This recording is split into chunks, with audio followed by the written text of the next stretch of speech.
Sinuspinde ang klase sa 9 na paaralan sa mga bayan ng Camalaniugan at Lalo, Cagayan matapos kumalat sa social media ang ulat hinggil sa umano'y bomb threat.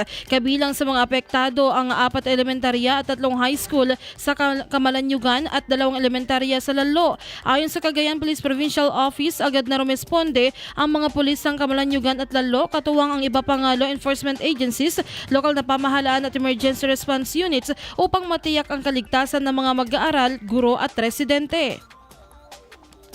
Isinagawa ng Cagayan Provincial Explosive and K9 Unit at Coast Guard K9 Unit ang paneling, sweeping at clearing operations sa mga apektadong paaralan habang nagpapatuloy ang koordinasyon ng mga otoridad sa mga kinauukulang ahensya. Kasabay nito nagsimula na rin ang investigasyon upang matukoy ang pinagmulan ng bomb threat at mapanagot ang sinumang responsable.